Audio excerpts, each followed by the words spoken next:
Hi, this is Sana Khan, and you're watching MediCircle. Today we have with us Dr. Preeti Mehta.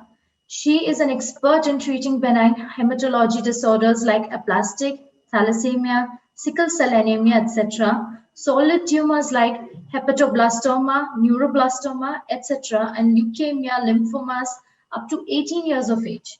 She has an experience of 17 years in pediatric hematology, oncology, and she is attached to HN Reliance Hospitals, Safi Hospitals, Bhatia, Prince Ali Khan, SL Raheja, and Holy Family Hospitals. Please welcome her to our show, Dr. Speak. Hi, Dr. Preeti, how are you? Hi Sana, thank you so much for having me here at Medi Circle, and I'm fine. Thank you so much. Okay, ma'am. To begin with, there are close to 2 million people suffering from thalassemia in India. And estimates suggest that more than 10,000 children are born every year who suffer from this disease. Do you think that a lack of awareness is the major reason which is pushing these numbers? Also, what are the other reasons? So Sana correctly said that lack of awareness is definitely there amongst our population. Illiteracy, ignorance adds to it. But apart from that, there are many other causative factors which are also responsible for having higher number of thalassaemic children born every year. So as we know that there are some certain religious beliefs also amongst people that once you are carrying a thalassaemic child you cannot undergo termination of pregnancy, that is there, and that is happening because the antenatal screening is not well developed in our country. Right. Also there is a stigma of having conditions like thalassemia trait which people don't want to disclose because they feel that it's a social stigma to say that I have some problem or some disease in my body, though it's not significant, but it has an impact for the future generations which people don't understand. So there is a social stigma attached to not labeling oneself as a thalassemia minor. So there are multiple factors. One is the attitude of not coming up with the social stigma, the attitude of not getting screened for this. There is complete lack of awareness.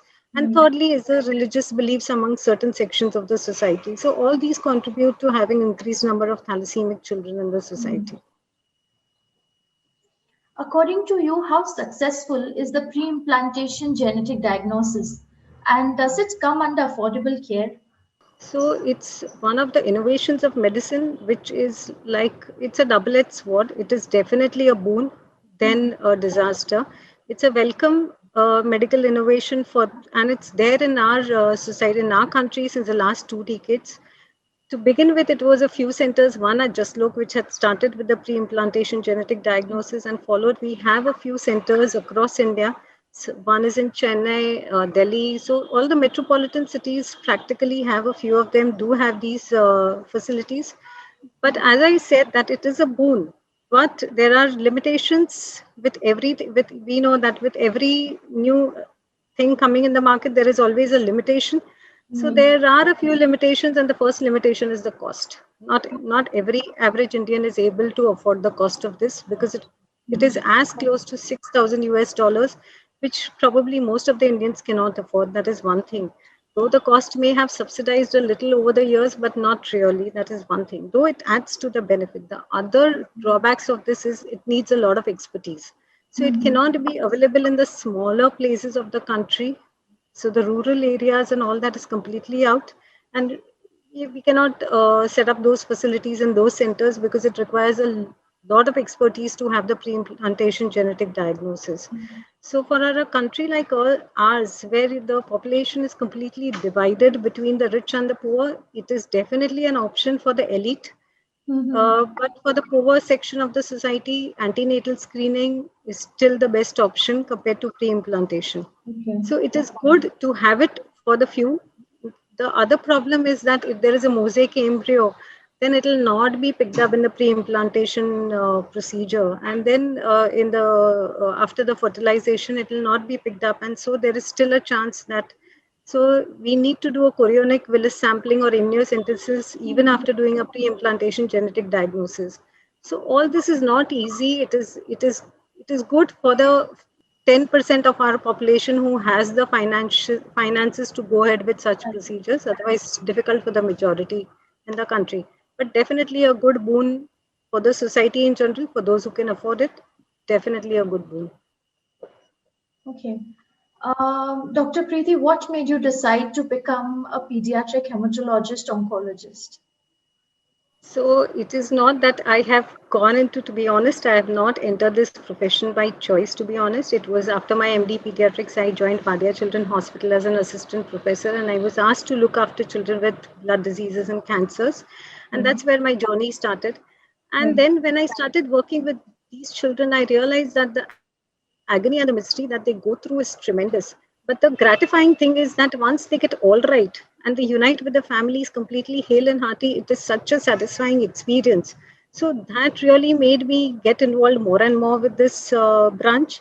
And that's why in 2007, for the first time in our country, a DNB fellowship in pediatric hematology oncology had started. And so I decided to opt for it and do the 2-year fellowship with I was one of the first 3 in the country to do it, and so it gives tremendous satisfaction to see children getting all right.